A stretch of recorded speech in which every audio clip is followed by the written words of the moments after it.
Assalamualaikum warahmatullahi wabarakatuh. Innal hamdalillah nahmaduhu wa nasta'inuhu wa nastaghfiruh wa na'udzu billahi min shururi anfusina wa sayyiati a'malina. May yahdihillah fala mudilla lahu wa may yudlil fala hadiya lahu. Asyhadu an la ilaha illallah wahdahu la syarika lah wa asyhadu anna Muhammadan abduhu wa rasuluh, amma ba'd. Puji dan syukur tentu kita aturkan kepada Allah Subhanahu wa taala atas nikmat dan kemurahan darinya kita dipertemukan di tempat ini. Semoga pertemuan ini membawa keberkahan dalam hidup kita di dunia dan di akhirat. Salawat serta salam tidak lupa untuk kita aturkan kepada Nabi kita Nabi Muhammad SAW, kepada keluarga beliau dan juga sahabat-sahabatnya yang dengan setia mendampingi Rasulullah SAW dalam berdakwah dan mengemban amanah yang beliau pikul hingga beliau memenuhi panggilan Allah Subhanahu wa taala. Bapak dan Ibu sekalian, seperti yang telah diketahui dan juga ada di makalah yang telah dibagikan kepada Bapak dan Ibu, tema seminar kita atau pembicaraan kita pagi ini ialah menjadi pengusaha muslim sejati. Mohon maaf, mungkin judulnya menyakitkan hati. Kira-kira gitu Pak ya. Loh, memang selama ini saya kan sudah pengusaha muslim. Saya itu sudah sholat, saya sudah puasa, bahkan sudah haji berkali-kali. Masih kurang apa? Kok masih dibilang pengusaha muslim? Ada embel-embel sejati. Lah saya inilah pengusaha muslim. Kalau saya jadi bapak, saya tidak hadir. Kenapa? Sakit hati. Tapi subhanallah, bapak ini kurang peka kayaknya Pak, maaf. Sehingga ada kata-kata yang menyakitkan. Biasa saja, Masya Allah, animo bapak cukup besar sehingga ruang ini pun penuh. Padahal ini semacam ada tuduhan Pak, menjadi pengusaha muslim sejati. Seakan-akan dikatakan, saya ini belum jadi muslim sejati toh, atau belum jadi pengusaha muslim sejati. Selama ini apa? Jangan-jangan pengusaha muslim imitasi. Kita akan buktikan. Kita sama-sama akan membuktikan siapa kita. Silakan Pak. Slide-nya tolong diaktifkan. Tolong slide-nya Pak. Terus. Nah, benarkah ini mulai kita buktikan siapa kita? Ini tantangan Pak. Kita akan lihat, kita akan buktikan kitakah pengusaha muslim yang sejati.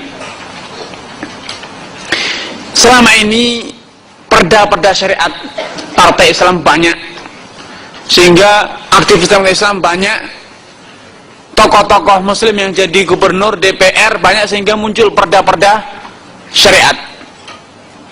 Pengusaha muslim juga banyak, sehingga mulai dagangan dengan embel-embel syariat mulai laris, laku manis. Dari perbankan, perumahan yang dengan konsep syariat katanya, bahkan sampai musik syariat. Terakhir masih ada golf syariat. Ada itu Pak. Golf yang biasanya para pemain golf, saya yakin dari sini banyak yang hobi main golf, itu mulai ada. Kalau dulu golf itu biasanya dengan, maaf, dengan judi Pak ya, dengan apa namanya, taruhan. Sekarang ada namanya golf syariat. Kalau kalah di sekian hole dan akhir hari, ada namanya bagi hasil. Laku, dan itu Masya Allah laku. Bagi hasil katanya, yang daripada nanti yang kalah habis-habisan tidak bisa beli bensin atau bayar tol, maka ada bagi hasil, yang kalah ini disedekahi katanya Pak. Subhanallah, naiknya Mercy tapi nerima sedekah. Ini ada, dan itu laku Pak. Jadi semua sekarang ini yang namanya syariat itu laku. Perda-perda syariat begitu apa namanya, mendongkrak popularitas suatu partai tatkala menyuarakan perda syariat. Begitu juga satu konsep syariat, perumahan syariat laku, perbankan syariat laku. Subhanallah, semua yang sebab syariat. Kita akan buktikan benarkah itu syariat. Silakan Mas, Pak. Ini undang-undang yang pernah dibikin di zaman khalifah yang benar-benar syar'i, benar-benar islami, Pak. Kalau benar-benar negeri kita ini menerapkan syariat, perda yang benar-benar syariat, kira-kira jangan-jangan Pak, Bapak inilah termasuk orang yang masuk karantina, tidak boleh dagang. Kata sahabat Umar bin Khattab, la yattajiru fi suqina illa man faquha wa illa akala riba. Ini undang-undang yang berlaku di zaman Umar syariat. Jadi tidak boleh ada jual beli di pasar kecuali yang sudah jadi ulama, man faquha, belajar ilmu fikih, ilmu paham fikih. Nah, kalau kita sekarang ini kita turuti seruan-seruan, kita terapkan syariat di negeri kita, jangan-jangan kaum muslimin lah yang pertama kali masuk karantina, dimasukkan di pembinaan dulu. Ada rehabilitasi kaum muslimin agar bisa berdagang. Kenapa? Kata Umar bin Khattab, kalau tidak dia pasti akan terjerumus dalam praktek-praktek riba. Subhanallah. Jadi ternyata untuk hidup di negeri Islam, Pak, apalagi di negeri yang dipimpin oleh orang seperti Umar bin Khattab, ternyata tidak mudah. Karena untuk jual beli saja, semua kita pasti adalah pedagang. Kalau tidak jadi pembeli, ya jadi penjual, sebagai konsumen atau sebagai produsen. Nah, di zaman Umar tidak boleh ada yang masuk pasar. Artinya kalau kita mau beli, tidak boleh. Sampai kita paham hukum yang berlaku dalam fikih muamalah, jual beli dalam syariat. Subhanallah, susahnya untuk hidup di negeri Islam. Kalau gitu gimana Pak kesimpulannya? Kita mau mendirikan negara Islam atau membuat partai Islam syariat? Kayaknya pesimis, Pak. Daripada bisnis saya yang sudah besar, sudah survive, digulung tikar, ditutup, dilikuidasi, ya saya nerima sajalah dengan demokrasi saja. Ada pesimis. Namun tidak demikian, Pak. Di zaman Umar bin Khattab, pasar tetap berjalan. Tetap jalan. Kenapa? Kaum muslimin yang hidup di zaman beliau paham. Sehingga walaupun ada undang-undang semacam ini, tidak ada yang terhalang dari masuk ke pasar. Kenapa? Mereka telah memahaminya. Nah, inilah kekurangan kita. Kita kurang memahami agama kita sendiri. Kita hanya selama ini hanya mengenal namanya Islam atau syariat Islam, namun kita belum memahaminya. Kemarin beberapa waktu yang lalu saya seminar di Jakarta tentang perdagangan dan notariat dalam perspektif Islam.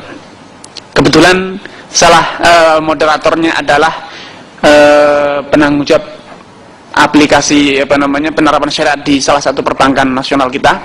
Dia mengatakan praktisi perbankan syariah yang sekarang ini, kata beliau, ada beberapa macam. Yang pertama adalah kutu loncat.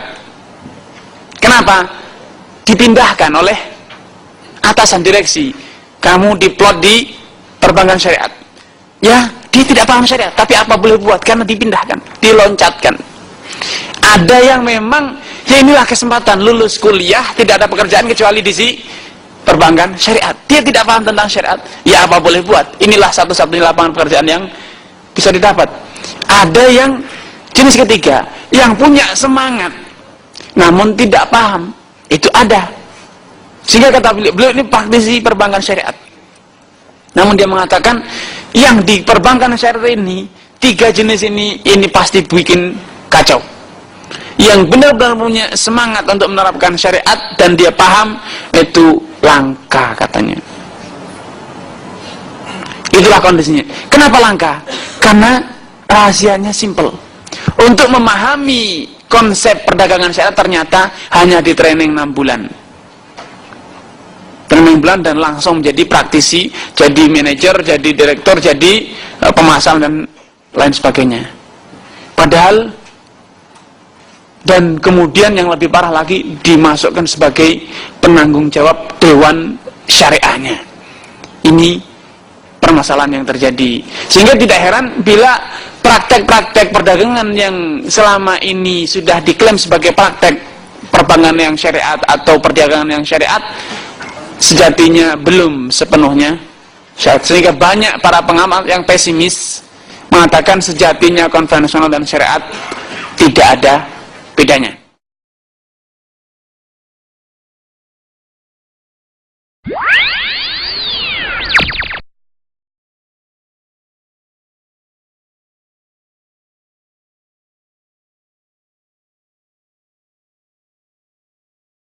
Karenanya untuk bisa menjadi pengusaha muslim kita harus ingat, silakan Pak, apa kata Imam Syafi'i rahimahullah taala.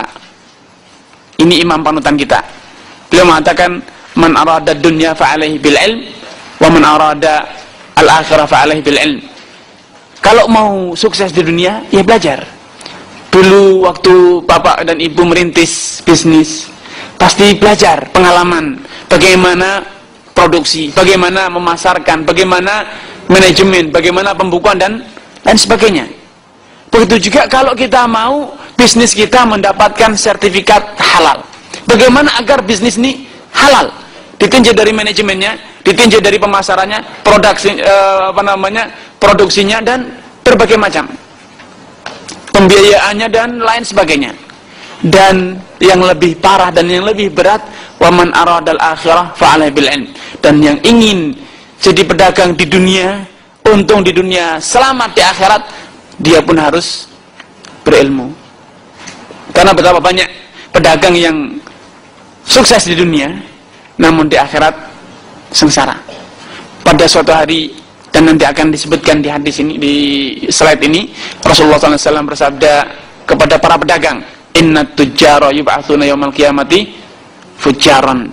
Sungguhnya para pedagang di hari kiamat itu rata-rata dibangkitkan sebagai orang yang keji, fujjaran. Suatu hal yang menakutkan, dianggap sebagai orang yang keji. Dan orang yang keji kalau sudah dinyatakan keji di akhirat, tempatnya di mana? Na'udzubillah, di neraka. Kecuali, kata Rasulullah, kecuali illa man barra wasada, kecuali orang yang jujur dan berbuat baik dalam perniagaannya. Nah, dua kata inilah kunci kesuksesan dalam berniaga, jujur dan berbuat baik. Namun dua kata ini, dua kunci ini, itu aplikasinya, penjabarannya ternyata panjang lebar. Untuk bisa berbuat baik dalam perniagaan itu bagaimana? Kita harus memahami konsep syariah perniagaan dalam Islam. Dan berbuat jujur bagaimana dalam konsep perdagangan. Bapak dan Ibu lebih kenyang pengalaman dibanding saya. Bagaimana susahnya untuk jujur dalam pedagang. Banyak konsumen ini, kalau mau diberi yang benar, data yang apa adanya, tidak beli. Baru beli kalau apa? Kalau sudah dikibuli. Itu baru sukses. Makanya silahkan lihat iklan di televisi, di baliho, di koran, semuanya bohong. Apalagi kalau di televisi. Subhanallah, untuk menggambarkan suatu suplemen yang kuat, yang manjur, orang langsung minum, semoga disetrum listrik, langsung mentekel, kuat. Subhanallah, tidak ada yang suplemen seperti itu. Pasti butuh perut, belum dicerna dianya sudah langsung, wah segar. Apa-apaan itu dusta 100%. Namun itu membuat bapak percaya, terutama ibu-ibu. Mumpung ada ibu-ibu, saya sampaikan, ibu-ibu ini paling senang kalau ada big sale.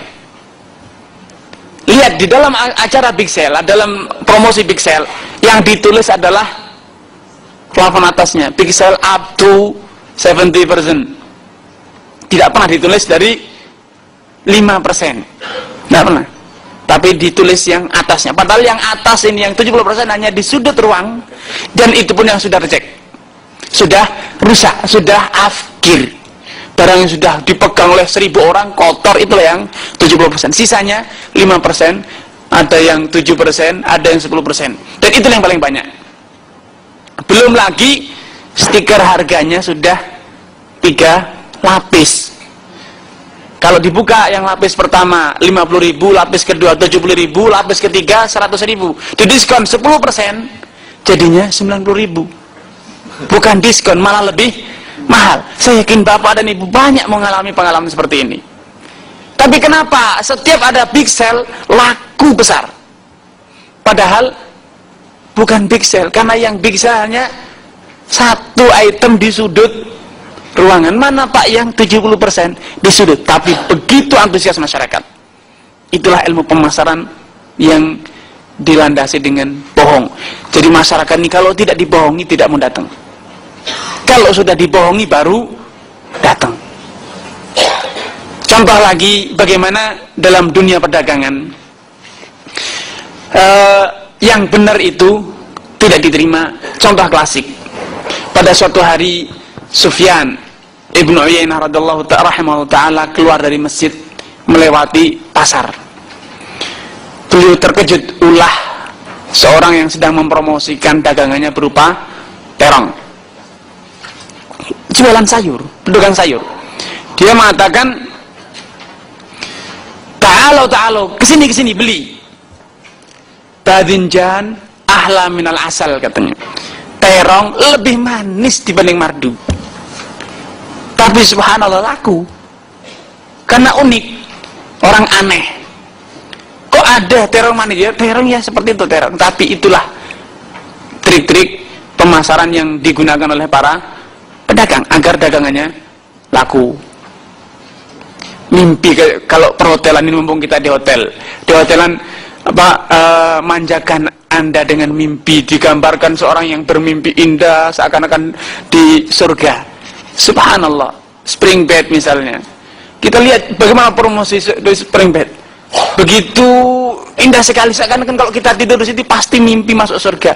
Padahal sering kalau tidur di atas spring bed mimpinya mimpi yang horor.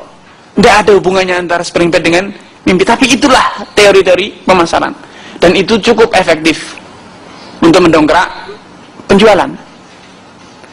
Namun apa boleh dibuat, itulah dunia usaha. Kalau dunia usaha tidak begitu, orang meyakini tidak akan laku, walaupun itu adalah mitos dan itu tidak benar. Kita harus mulai bisa membuktikan bahwa dengan jujur bisnis kita lancar, dengan amanah bisnis kita berhasil, dan Allah Subhanahu wa ta'ala pasti tidak akan mengecewakan kita. Tatkala kita patuh kepada Allah, jujur, amanah, Allah tidak akan mengecewakan kita. Itu percaya, itulah iman kita. Kenapa demikian? Ini akan kita jawab setelah kita mengetahui prinsip yang pertama. Silakan Pak.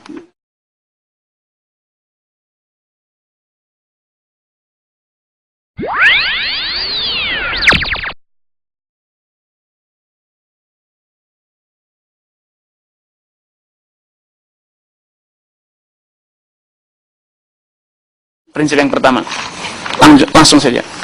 Prinsip pertama,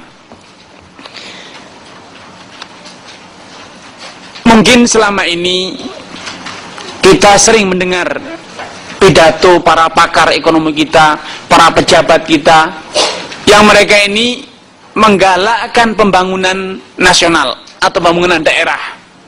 Gubernur, ada yang menteri sampai presiden sampai mana. Mereka mengatakan, ini bagi yang rajin baca koran, nonton TV, baca internet, ujian di sini Pak.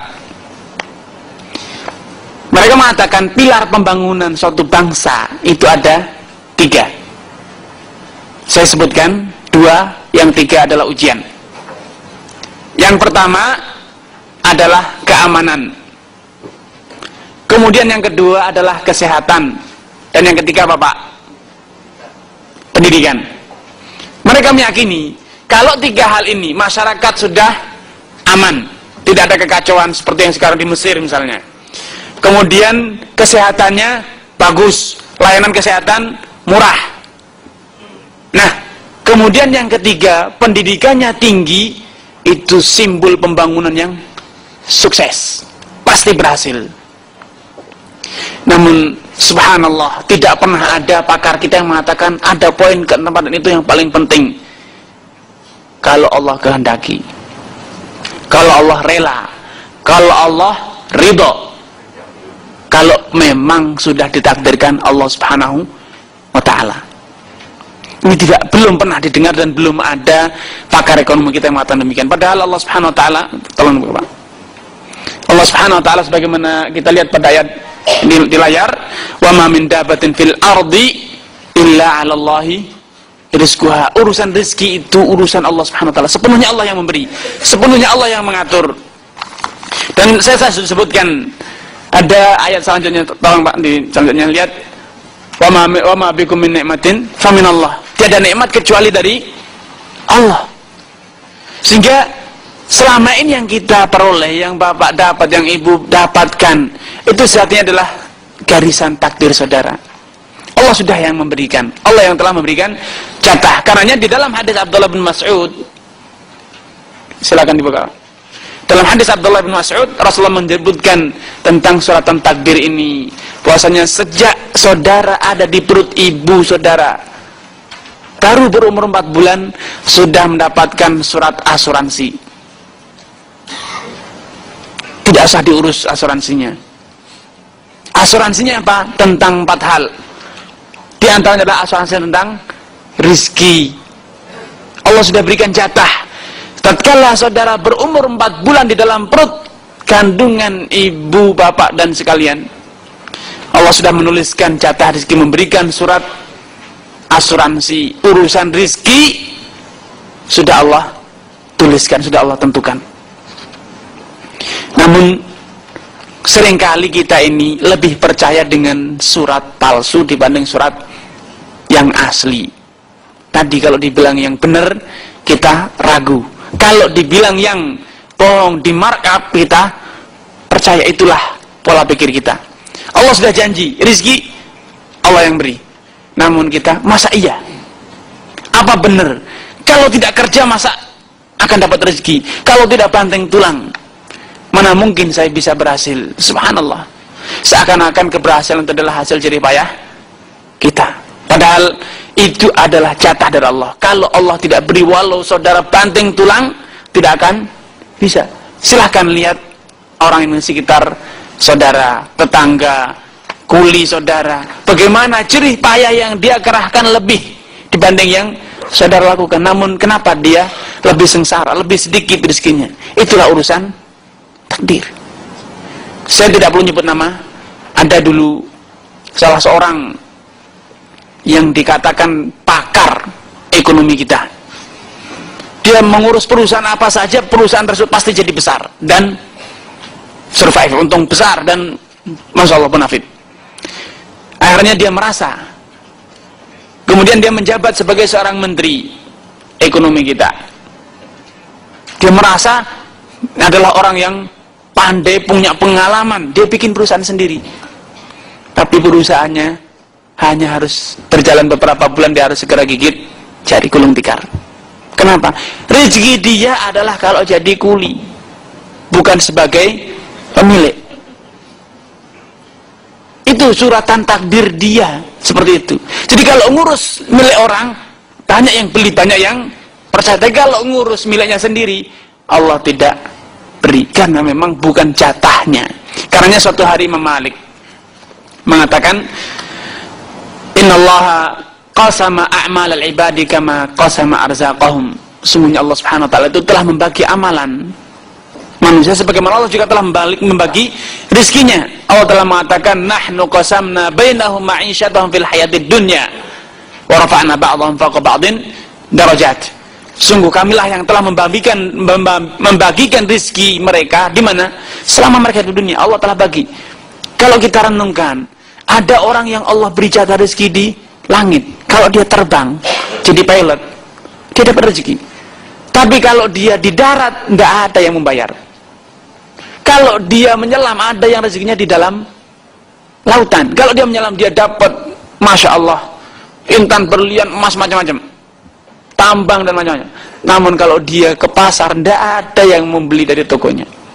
Ada orang yang kalau kerjaannya seperti melubangi tanah, nambang, rezekinya masya Allah, nomplok. Kalau ke hutan, nebang hutan, segera ditangkap polisi. Tidak bisa dia mengelola hutan. Kalau dia jualan, buka toko-tokonya, tidak ada yang beli. Itulah rezeki. Itulah suratan takdir Allah Subhanahu Wa Taala. Waktu silakan Bapak yang sudah punya putra-putra besar yang sudah sekolah di perguruan tinggi, Bapak merencanakan masa depan putra Bapak nanti sekolah di sini agar bisa bekerja di perusahaan Bonafit, lapangan pekerjaan terbuka dan macam-macam.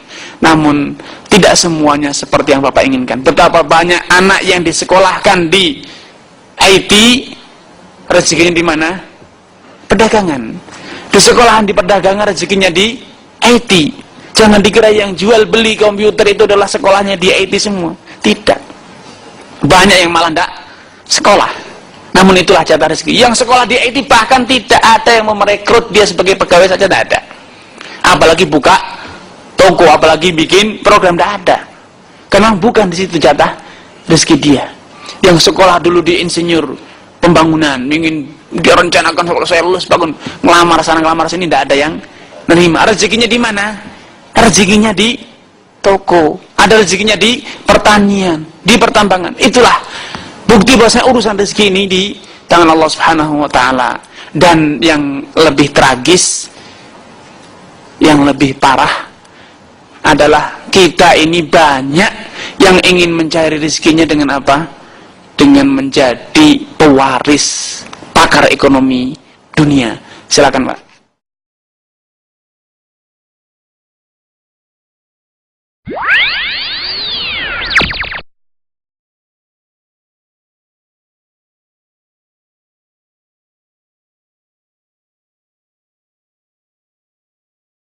Kemudian yang kedua, kabar gembira bagi kita semua, Allah Subhanahu Wa Taala telah berjanji kalau kita benar-benar percaya dan beriman dengan ini, pasti Allah akan lancarkan rezeki kita. Tolong Pak, rezeki menjadi lancar. Allah telah berjanji, ini asuransi Pak. Ketika masih di perut ibu kita dapat asuransi, setelah lahir pun kita masih mendapatkan jaminan. Kalau kita beriman, percaya, Allah akan bukakan bagi kita barokat, keberkahan langit dan bumi. Namun ada satu hal yang Pak, yang ini saya singkat saja yang ini, ada satu hal yang sangat disayangkan Pak, bagi yang mengikuti perkembangan ekonomi syariat di negeri kita. Saya berapa kali terkejut kalau membaca postingan-postingan para pengamat ekonomi syariat di negeri kita. Mereka mengatakan bahwa pusat ekonomi Islam atau ekonomi syariat di zaman sekarang itu bukan di Mekah, bukan di Mesir, bukan di Indonesia, bukan di Malaysia, namun di mana Pak? Di tetangganya, Singapura. Mereka mengatakan pusat keuangan, bisnis keuangan syariat itu ada di mana? Di Singapura. Setelah di Singapura, di mana lagi? Negara kedua, Indonesia? Bukan. Adanya di Inggris. Subhanallah. Kok bisa mereka menjadi pusat negara pengembangan ekonomi syariat? Itulah yang terjadi. Padahal kita tahu suatu konsep ekonomi syariat tidak mungkin dikatakan syariat kalau tidak percaya dengan ini Pak. Prinsip yang pertama ini. Kenapa? Orang Nasrani percayanya apa? Percaya rezeki itu urusannya Yesus. Masa itu dikatakan ekonomi syariat? Bahkan mereka sekuler, urusan rezeki adalah urusan saya, seperti ideologinya Karun. Kenapa itu bisa dikatakan syariat? Tapi itulah fakta kita, itulah fenomen. Makanya jangan heran Pak, salah satu pengamat, bukan pengamat, salah satu tokoh yang diandalkan oleh perbankan syariat untuk memasarkan produk-produk perbankan syariat adalah orang yang berkalung salib. Unik Pak ya. Jadi pilar dalam pemasaran itu adalah pilar dunia usaha. Bapak sebagai produsen atau pemasaran atau ekspor impor atau yang lain, pasti bagian pemasaran itu tulang punggung keberhasilan perusahaan Bapak. Nah unik, tulang punggung pemasaran perbankan syariat adalah yang berkalungkan salib. Itu luar biasa. Itu di negeri kita, negeri serba bisa. Itu negeri kita unik. Dan itu subhanallah, siapa yang memilih mereka? Orang yang selama ini dikatakan sebagai pakar-pakar ekonomi syariat. Subhanallah. Dan itu sepengetahuan para ulama, sepengetahuan MUI dan yang lainnya. Itu sangat unik. Itu bukan rahasia, Pak. Semua orang tahu. Puasanya salah satu pilar pemasaran perbankan syariah adalah yang berkarung salib. Subhanallah. Percaya atau tidak, tapi itulah fakta. Itulah kenyataan. Memang menyedihkan, Pak. Negeri kita ini kondisinya menyedihkan. Tapi saya optimis. Ketika saya seminar di PPPT beberapa waktu lalu tentang perbankan syariat, sampai BI pusat, Pak, mencurigai kita. Ini jangan-jangan teroris model baru, ingin menggagalkan pengembangan ekonomi syariat di Indonesia. Jangan-jangan tuntutannya nanti tutup saja perbankan syariat. Jangan-jangan seperti itu. Saya pada awal session saya katakan, bukan itu yang ingin kita capai. Kita bukanlah para penggunting di dalam lipatan. Kita bukan orangnya itu. Namun kita melalui acara-acara semacam ini ingin menyukseskan program-program yang sudah ada. MUI sudah fatwa perbankan konvensional itu haram, institusinya, lembaganya, dan produknya haram. Itu sudah keluar tahun 1991 Masehi. Namun setelah berjalan 20 tahun, Pak, presentasi dana masyarakat yang dititipkan di bank itu persentasenya masih terlalu besar perbandingannya. 97% dana masyarakat di mana? Di konvensional. Yang 3% hanya di syariah, dan itu dibagi sekian bank. Subhanallah. Kemana fatwa ilmu tersebut seakan tidak didengar? DPR sudah menggodok tentang payung hukum perbankan syariah dan ekonomi syariat, namun juga tidak mampu menggerakkan masyarakat. Tetap masyarakat menitik bandanya di mana? Di konvensional. Sama sekali tidak ada minat untuk melirik. Tidak ada minat untuk melirik perbankan syariat. Yang berminat hanya sedikit, dan itu pun kebanyakannya adalah kutu loncat. Kalau suku bunga di syariat atau yang disebut dengan bagi hasilnya tinggi sebanding dengan suku bunga di konvensional, ya tidak apa-apa, dapat untung, alih-alih dibilang halal. Namun kalau bagi hasilnya sudah turun, maka akan segera dipindahkan lagi dananya kemana? Ke perbankan konvensional. Bapak-bapak yang pernah kerja di perbankan syariat pasti tahu tentang itu. Bagaimana orang-orang muslim kita, para pemilik uang besar, pertama kali datang ke kantor perbankan langsung bertanya, mau dikasih berapa bagi hasil saya? Usaha saja belum, sudah minta bagi hasil. Inilah pola pikir konvensional. Sehingga pada suatu fase, suatu masa, para pengamat mengkhawatirkan jangan-jangan perbankan syariat yang sudah banyak ini akan mengalami tahap likuidasi tahap kedua. Kenapa? Karena walau hanya 3%, ternyata perbankan syariat tidak mampu menyalurkan dana masyarakat ke dunia usaha. Sehingga dana yang diendapkan di BI pusat dari perbankan syariat itu besar sekali jumlahnya.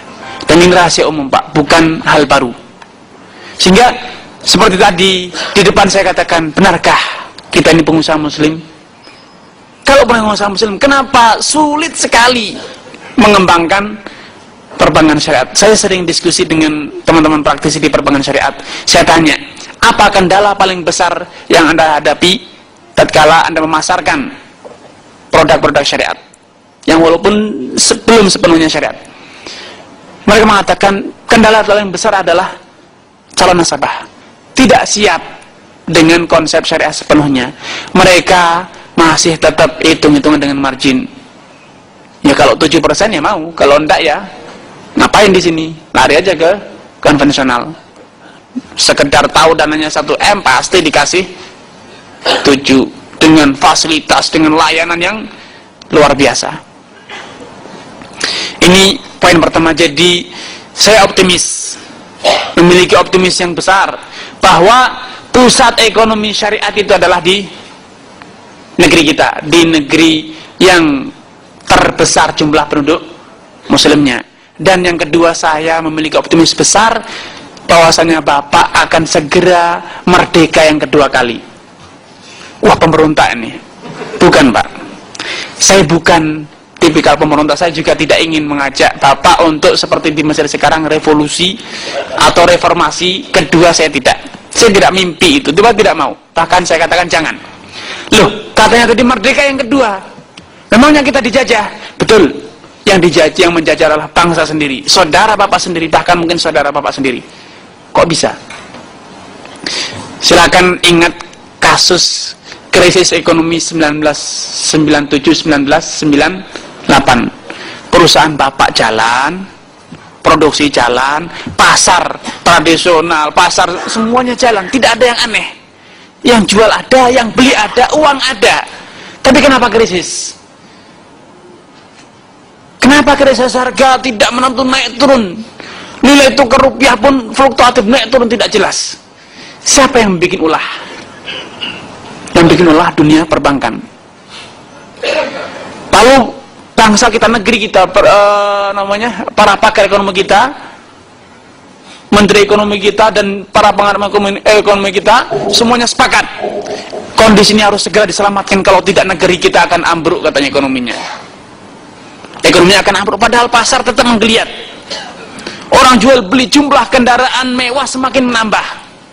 Itu menunjukkan daya beli masyarakat masih tinggi. Namun kenapa kok dikhawatirkan kalau tidak ada dana BLBI, ekonomi bangsa kita akan runtuh, akan roboh katanya. Subhanallah, satu jawabannya, Pak. Kata mereka, tulang punggung ekonomi kita sedang mengalami krisis. Siapakah dia? Perbankan. Ini penjajahan, Pak. Yang disadari atau tidak, ini adalah doktrin para penjajah, para kolonial baru, model-model baru. Kok bisa penjajahan? Saya ingin tanya, Pak, adakah bank yang buka cabang di pinggir hutan? Belum ada pasar, ada bank buka cabang? Belum ada, Pak. Tapi kalau pedagang, ada banyak dia jualan di pinggir hutan.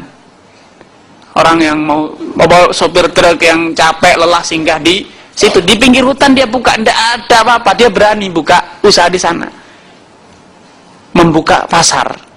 Itulah dunia usaha. Jadi tulang punggung ekonomi bangsa itu adalah Bapak itu, bukan perbankan. Makanya sekarang saya ingin mengajak, mari kita bebaskan diri kita dari doktrin yang kita ini dianaktirikan. Kita inilah pahlawan ekonomi. Pasar tradisional itulah pahlawan ekonomi. Kalau tidak ada pasar tradisional, pasti masyarakat kita akan ambruk. Negara kita akan kacau. Masyarakat tidak makan, tidak minum, tidak bisa berbelanja. Namun kalau tidak ada bank, tidak masalah. Masyarakat akan bisa makan, minum tanpa harus beli di bank. Memang yang sudah terbiasa manja akan repot, dan itu jumlahnya hanya segelintir saja, Pak. Yang tidak bisa jual beli kecuali dengan bank itu jumlahnya sedikit. Yang lainnya tetap bisa jalan. Mayoritas penduduk kita bisa jalan. Sehingga yang harus dijuluki, mendapatkan predikat tulang punggung ekonomi syariat siapa? Para pelaku usaha. Itulah yang harusnya diberikan perlindungan, diberikan subsidi yang lebih besar. Namun yang selalu diselamatkan adalah perbankan. Makanya di dalam dunia perbankan ada istilah namanya hot money, uang kok panas, padahal kalau saya nerima uang, Pak, dingin saya, Pak, artinya, Pak. Saya yakin istri semakin sayang, katanya ada uang, suami disayang. Nggak ada uang, katanya suami ditendang. Alhamdulillah istri saya tidak demikian, Pak. Itu sampai seperti itu. Uang itu dingin, menyejukkan hati. Sampai kata orang Jawa, kalau ada uang mata hijau. Itu kenapa? Memang uang itu enak. Tapi subhanallah, di dalam dunia perbankan ada istilah namanya hot money. Kok bisa? Itulah dunia perbankan. Yang membuat ekonomi kita ini kacau adalah mereka, bukan bapak dan bukan dunia usaha. Karena saya optimis dengan menerapkan prinsip ini, kita akan bisa terbebas dari penjajahan yang kejam ini. Kita pahlawan dibilang pecundang. Kita ini pahlawan, malah predikat diberikan kepada para pecundang. Subhanallah, na'udzubillah. Mereka yang menghancurkan ekonomi dunia. Terbukti krisis ekonomi dunia yang sekarang ini dari mana berasal? Dari dunia perbankan, bukan dari dunia industri, bukan dari dunia perdagangan, bukan dari dunia pertanian atau peternakan. Namun sampai sekarang manusia terus masih mengatakan perbankan adalah tulang punggung ekonomi. Padahal mereka lah yang pertama kali menyengsarakan masyarakat, dan mereka lah yang menggerogoti ekonomi masyarakat. Subhanallah, na'udzubillah.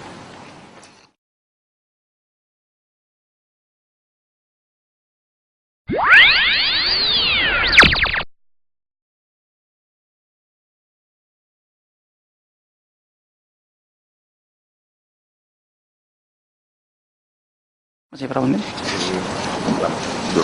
2 menit. Baik, kita lanjutkan prinsip kedua, Pak. Jadi saya harap setelah dari acara ini kita optimis, memiliki jiwa yang penuh dengan iman yang berkobar bahwasanya rezeki adalah jatah dari Allah.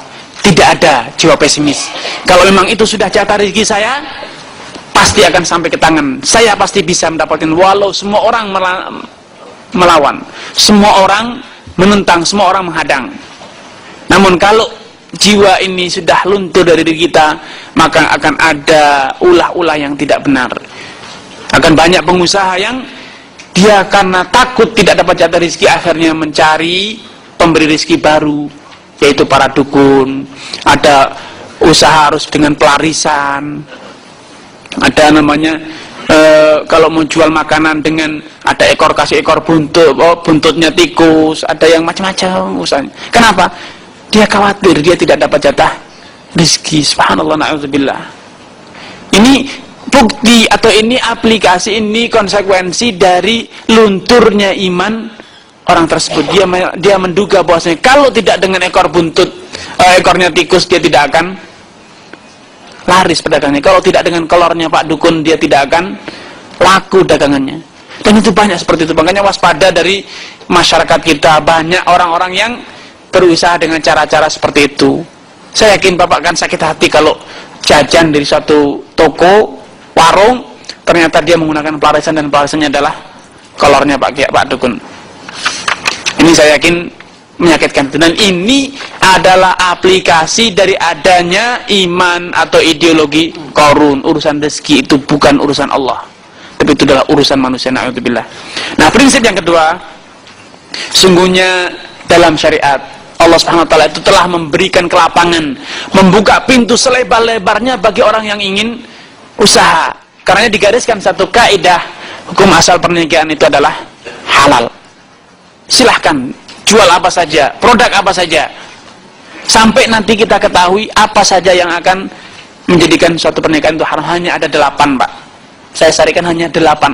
Kalau 8 ini sudah tidak ada, silahkan usaha apa saja, bisnis apa saja, semuanya halal. Dan ini bukti kemurahan Allah Subhanahu wa taala. Kalau di negeri kita, di negeri manapun, orang mau buka usaha, pertama kali yang dicari adalah siupnya, surat jenisnya. Kalau tidak, dia nanti kalau udah besar pasti akan sengsara. Dia ngurus siup setelah usahanya besar, pasti dia menjadi sapi perah, diperah terus. Agar tidak diperah, dia mengurus surat usahanya dari mana? Sejak awal. Kalau dalam syariat, tidak usah diurus surat usahanya, jalan. Karena hukum asal itu adalah halal. Jadi tidak usah, saya mau usaha nih, bagaimana? Ya halal insya Allah. Kecuali yang ada 8 hal ini. Apal 8 hal ini, insya Allah usaha Bapak halal. Ini cerminan betapa lapangnya rezeki Allah Subhanahu wa taala. Karena Allah mengatakan wa halallahu al-bai'a wa harrama riba. Allah itu menghalalkan jual beli dan mengharamkan riba. Nah, sekarang kita akan mulai masuk pada dunia usaha praktis. Kita mulai betul-betul, kita sekarang mau jual beli, kita mau sewa menyewa dan lainnya. Kita mengenal apa bentuk-bentuk usaha dalam syariat, bentuk-bentuk transaksi dalam syariat. Sebetulnya para ahli fikih telah menyebutkan banyak jenis-jenis transaksi dalam syariat. Namun saya ringkaskan, saya akan mengajak saudara, bapak dan ibu sekalian meninjau dari 3 sudut pandang saja. Itu tinjau dari tujuan, kemudian yang kedua dari karakter transaksi atau akad, dan yang ketiga adalah dari konsekuensinya. Kita mulai dari tujuannya, Pak. Ditinjau dari tujuan akad, maka dalam Islam itu akad terbagi menjadi 3: komersial, sosial, dan jaminan. Mungkin dalam teori ekonomi dijelaskan bahwa apa saja yang bisa mendatangkan keuntungan, sehingga mereka dengan modal sekecil-kecilnya kalau bisa mendatangkan keuntungan sebesar-besarnya, dan keuntungan dalam tanda kutip adalah keuntungan materi. Itu dalam teori ekonomi seperti itu. Nah, di dalam syariat ada 2 jenis yang komersial dan sosial ini memiliki karakter yang berbeda, Pak, tujuan yang berbeda. Kalau dalam akad-akad komersial seperti jual beli, sewa menyewa, syarikat dagang, penggarapan sawah, ladang, industri produksi dan yang lainnya, itu termasuk akad komersial. Dan itu benar seperti yang tadi katakan, kalau bisa murah modalnya dengan untung sebesar-besarnya, itu bagus, boleh secara syariat. Tidak ada batasan keuntungan dalam syariat, sekian persen tidak ada. Mau untung 100% boleh, 200% juga tidak masalah, asal bisa dengan cara-cara yang baik. Keuntungan tersebut ditempuh dengan cara-cara yang baik, bukan dengan penipuan. Namun ada jenis-jenis akad dalam syariat yang Anda tidak boleh mendapat keuntungan materi. Keuntungannya harus benar-benar keuntungan akhirat semata, yaitu lillah. Sampai-sampai Allah menggambarkan di antara akad sosial ini, Pak, adalah utang piutang, sedekah, wakaf, infak, dan yang serupa. Dalam akad-akad ini maka tidak boleh ada keuntungan materi, karena keuntungan materi di sini itu hukumnya haram. Rokok semena-mena, Pak. Mungkin ada yang sungkan, wah kalau gitu Islam ini semena-mena. Ini kan uangku sendiri, kenapa tidak boleh ada keuntungan? Kalau saya ngutangi orang 100 juta misalnya, Pak, ya, Bapak saya utangi 100 juta, kan secara logika, pola pikir konvensional, pola pikir masyarakat mengatakan kalau 100 juta ini saya investasikan, saya kelola, pasti sebulan saya akan untung sekian, saya akan mendapatkan return sekian, reward sekian kalau saya investasikan. Nah, kalau saya utangkan, kenapa tidak boleh? Padahal hanya saya minta 1% saja, kenapa haram? Allah Subhanahu wa ta'ala tatkala membagi akad menjadi komersial dan sosial ini mengingatkan Bapak, ingat Pak, hidup itu bukan hanya sekali. Bapak mencari keuntungan di komersial itu hidup di mana? Di dunia. Tapi jangan lupa, Bapak akan hidup lagi di akhirat. Maka ada harus keuntungan yang bersifat ukhrawi, yaitu keuntungan sosial, keuntungan pahala dari Allah Subhanahu wa ta'ala. Jadi Bapak ini secara dalam Islam itu dipaksa, kalau boleh dibilang dipaksa harus masuk surga, dan itu bukan hal yang aneh. Bapak kalau tidak mau masuk surga dengan tidak sadar, dengan tidak sukarela, banyak bersedekah, banyak berinfak, maka kalau berhutang, memberi piutang, maka Bapak dipaksa untuk tidak memungut keuntungan. Agar apa? Agar Bapak masuk surga. Karena Allah Subhanahu wa ta'ala telah menyabdakan, Pak, dalam hadis qudsi, Pak, Rasulullah mengatakan ajiba rabbukum, Rasulullah mengatakan ajiba rabbukum, Allah Subhanahu wa ta'ala itu merasa kagum, merasa heran. Tidak ada di slide, Pak, itu, Pak. Ajiba rabbukum, Allah Subhanahu wa ta'ala itu merasa heran, merasa takjub min qaumin yadkhulunal jannata bisalasil, dari sebagian orang yang masuk surga itu dalam keadaan dirantai, Pak. Jadi masuk surganya dirantai. Nah, inilah dalam akad, tolong kembali, Pak, kembali yang tadi akad sosial, ke atas, Pak. Bapak semakin ke bawah itu, ke atas, ya. Dalam akad sosial, Bapak diharuskan untuk masuk surga. dan tidak boleh mendapat keuntungan sedikit pun untuk dunia. Makanya kalau memberi utang, maka bapak dari perutangan ini adalah ladang untuk masuk surga. Kalau bapak tidak mau, bapak dipaksa. Masuk surga kok dipaksa. Jadi bapak memberi utang itu adalah ini ladang bapak untuk masuk surga. Tapi kalau bapak tidak, saya tidak mau masuk surga, saya mau masuk neraka saja. Makanya ngutangi tapi dapat untung. Maka Allah paksa, tidak boleh, haram hukumnya. Kalau masih nekat, sudah haram nekat juga, maka apa boleh buat bapak milih neraka, ya silahkan. Namun kalau bagi orang yang gerundel, duit sendiri kok tidak boleh untung, tapi tetap tidak mengenut riba, maka itulah termasuk orang yang yadkhulunal jannata bisalasil. Kasihan sekali, masuk surga harus diborgol. Kan lebih enak masuk surga dengan lenggang kangkung, Pak. Tapi apa boleh buat kalau bapak harus diborgol, walaupun sehingga gerundel di hati, diutangi 100 juta, kalau saya investasikan saya pasti untung sekian-sekian.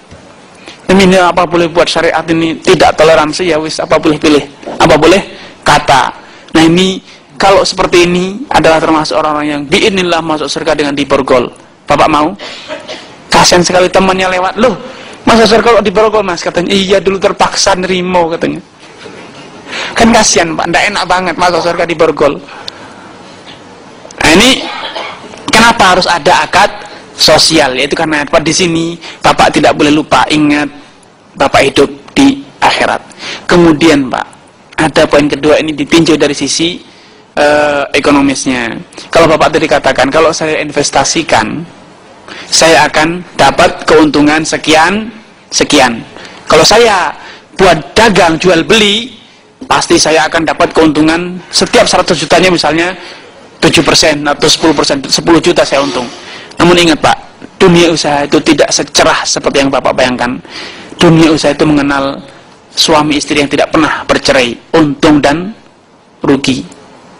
Betapa banyak orang yang bersyukur, mengucapkan terima kasih kepada orang yang berhutang kepadanya.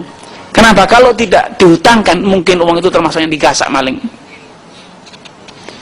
atau tidak dijamin oleh lembaga penjamin dana nasabah, disimpan di bank, ternyata dananya melebihi 2 miliar 4 miliar, kalau tidak utangkan akhirnya yang dijamin cuman yang 3 miliar, yang 4 miliar, 7 miliar semuanya ngepul, hilang. Kenapa? Banknya kena likuidasi. Kan kasihan Pak.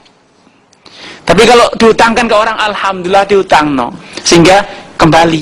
Tapi kalau saya tabung di bank tadi, ternyata banknya kena likuidasi, subhanallah. Duit saya 10 miliar, yang dijamin cuma 2 miliar, 8 ngepul. Cuma bisa pegang gini Pak, aduh duitnya. Itu pola pikir yang objektif. Jadi jangan egois dalam berpikir. Kita berpikir kalau investasi pasti untung, tidak. Kalau investasi bisa saja buntung, bisa saja buntung, sehingga berbesar hatilah dengan menghutangi saudara Anda. Jangan hanya berpikir kalau saya investasikan pasti untung, tidak. Bisa saja kalau saya investasikan bisa saja buntung, sehingga alhamdulillah ada yang mau berhutang. Dan ini banyak kasus-kasus yang seperti itu. Alhamdulillah dihutangkan. Ada orang yang perusahaannya terbakar, alhamdulillah ada aset yang dihutang, sehingga kembali bisa buat merintis usaha baru lagi. Karena tadi manfaat mengetahui pembagian semacam ini Pak, saya jelaskan di sini, tolong dibuka Pak, adalah membedakan antara riba dan investasi. Kalau investasi itu adalah keuntungan yang diperoleh pada akad komersial, kalau riba adalah keuntungan yang diperoleh di akad sosial, yaitu utang piutang, hibah, kemudian wakaf, sedekah, itu adalah keuntungan yang haram. Di antara manfaatnya adalah kita mengetahui kapan kita boleh komplain kalau terjadi cacat. Kalau kita Pak dihutangi orang Pak, hutangi, duitnya kok kucel semua gini, saya tidak mau megang uang yang kucel, saya maunya yang bersih semua. Saya dihutangi gerundel. Atau pinjam motor, motor kok udah dekil gini, tidak pernah dicuci, saya pinjam nyala lagi. Itu banyak kasus yang seperti itu Pak. Nah ini dalam syariat tidak benar seperti itu, sikap-sikap seperti itu tidak benar. Karena apa? Ini adalah sosial. Ma'alal muhsinin min sabil. Orang yang berbuat baik itu tidak perlu dicela, tidak layak dicela. Beda kalau jual beli, menjual kok motor dekil, siapa mau beli? Tapi kalau Bapak punya motor kok dekil, siapa mau minjem? Tidak ada yang seperti itu. Ini kita tahu, bisa membedakan kapan kita boleh komplain kalau ada cacat, kapan kita tidak boleh. Kalau diberi hibah misalnya, diberi makanan, makanannya warteg, masih makan warteg, kenapa tidak Kentucky? Ini sikap-sikap yang tidak tahu diri, dan itu tentu sikap yang diharamkan dalam syariat. Tapi kalau kita beli, jualan kok warteg, mas mbak jualan yang enak gitu loh, sate itu saya beli, itu boleh komplain kita sebagai pembeli. Tapi kalau kita penerima hibah, penerima sedekah, kita tidak boleh komplain, kita harus mengucapkan terima kasih. Man sana ilaikum ma'rufan fakafi'uh. Ini manfaat membedakan antara akad sosial dan akad komersial. Makanya Allah Subhanahu wa taala memberikan gambaran Pak dalam melalui lisan Rasulullah SAW, memberikan gambaran tentang perbedaan antara sosial dan komersial. Allah mengatakan, man bana lillahi masjidan banallahu lahu baitan fil jannah walau kamafhasi qatah. Barang siapa yang membangun masjid karena lillah, sedekah, wakaf, bangun masjid Pak, maka Allah akan bangunkan dia rumah di surga, walaupun masjid yang dia bangun di dunia ini bagaikan kandang kucing, kecil, sederhana, tapi Allah terima itu Pak. Tapi kalau jual beli, jual rumah kayak kandang kucing, saya yakin tidak ada yang mau beli. Pasti Bapak yang bangkrut. Jual rumah kok kayak kandang kucing, sudah jelek, kecil, SSSS, susah sangat sekali untuk selonjor, pasti tidak ada yang beli. Tapi kalau sedekah, nih saya punya tanah hanya ukuran 2x2, silahkan dimanfaatkan untuk apa saja. Kemudian dia bangun rumah di situ, ya silahkan, tidurnya sambil berdiri tidak apa-apa, sah-sah saja. Tidurnya di kursi goyang boleh. Ini bedanya antara wakaf, sedekah, infak dan jual beli atau akad komersial. Makanya ini keluar dari tema kita. Silahkan Bapak kunjungi situsnya BI Koid, www.bi Koid. Di sana dijelaskan perbedaan ini karena ada kaitannya. Dunia usaha pasti tidak akan lepas dari dunia perbankan, pasti bersinggungan dengan dunia perbankan. Makanya saya merasa perlu untuk menyebutkan di sini. Silakan di sana. Di sana ada profil perbankan Indonesia. Dikenalkan bahwasanya Indonesia menganut dual sistem, perbankan konvensional dan perbankan syariat. Silahkan baca apa fungsi perbankan syariat dan apa fungsi perbankan konvensional. Dijelaskan di sana. Fungsi perbankan konvensional adalah menggalang dana masyarakat dan menyalurkannya. Ada 2. Kemudian fungsi perbankan syariat ada 3 Pak. Yang pertama, menggalang dana masyarakat, kedua, menyalurkannya, dan ketiga, mengelola. Beda Pak, katanya beda. Yang tadi kalau yang menggalang dana masyarakat dan menyalurkannya, tapi untuk yang ketiga, menggunakan kata mengelola. Mengelola dana wakaf, hibah, sedekah, dan infak. Itu bedanya. Punya wewenang untuk mengelola dana wakaf, hibah, sedekah, dan infak. Adapun dana masyarakat, dana nasabah yang masuk ke dunia perbankan apa? Ya disalurkan saja, jangan dikelola. Dikelola tidak boleh. Dan saya yakin yang sudah berinteraksi dengan dunia perbankan syariat banyak tahu bahwa sejatinya yang terjadi hanya praktek pembiayaan dan bukan investasi. Ini saya rasa cukup, nanti kita lanjutkan pada season kedua. Inilah akan saya ringkas seringkas-ringkasnya agar bisa selesai materi kita. Wallahu a'lam bishawab.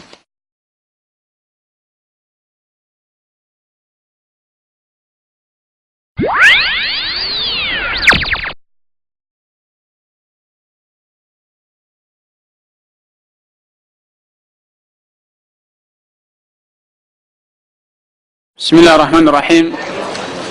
Assalamualaikum warahmatullahi wabarakatuh. Alhamdulillah, wassalatu wassalamu ala rasulillah wa ala alihi wa ashabihi wa man iktafa atharahu ila yaumiddin, amma ba'd. Bapak-bapak ibu sekalian, alhamdulillah, sebelum sesi Cafe Break kita telah mengenal pembagian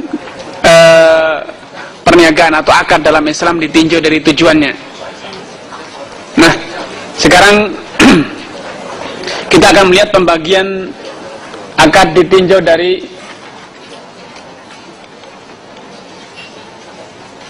karakternya.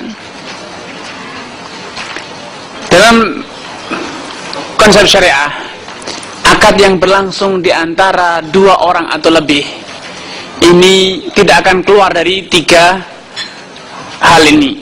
Ditinjau dari karakternya, ada akad yang mengikat kedua belah pihak, ada akad yang tidak mengikat, ada yang mengikat satu pihak saja. Sering ketika kita masuk ke mall, ke toko, ada tulisan terpampang di belakang kasir atau di atas kasir atau bahkan di meja kasir dengan yang berbunyi kira-kira barang yang sudah dibeli tidak boleh dikembalikan atau ditukar. Banyak orang yang mencak-mencak, Pak. Oh, ini pedagangnya ini tidak benar. Ini sudah beli, tidak boleh dikembalikan. Kenapa tidak boleh kembali? Ucapan ini, Pak, bila berlaku umum, ada cacat atau tidak ada cacat, maka tidak boleh kembali, ya tentu tidak benar.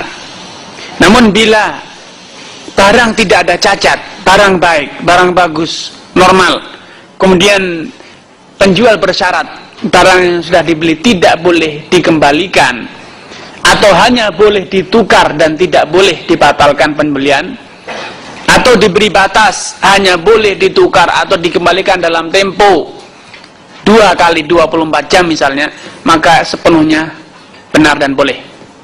Kenapa? Akad jual beli, sewa menyewa itu termasuk akad yang mengikat. Bila sudah deal, ya saya beli dan saya jual, maka tidak boleh dibatalkan kecuali atas izin dari pihak kedua. Atas izin dari pihak kedua, kan Allah Subhanahu wa taala telah mengatakan, ya ayyuhalladzina amanu aufu bil uqud. Wahai orang yang beriman, penuhilah akad-akad yang telah terjalin antara kalian. Dan di antara bentuk memenuhi akad adalah tidak membatalkan akad kecuali atas kerelaan pihak kedua. Ini bila akadnya tergolong dalam akad yang mengikat, yaitu sewa menyewa, jual beli, atau yang serupa. Kalau sudah menyewa, menyesal, loh saya tidak jadi tinggal di sini, ya salah siapa? Ya sudah, uang sewa tetap menjadi milik pemilik gedung, dan manfaat hak guna gedung menjadi milik penyewa walaupun dia tidak memanfaatkannya. Itu salah yang menyewa. Kalau dia mau tidak kehilangan uangnya, ya silahkan disewakan kembali kepada orang lain, dan itu dibenarkan dalam syariat yang diistilahkan dalam ilmu fikih dengan akad naklul qadam, angkat kaki, akad angkat kaki. Sudah punya hak guna, kemudian tidak ingin memanfaatkannya, tapi disewakan kembali kepada orang dalam tempo waktu yang sama atau kurang dari yang telah dia miliki.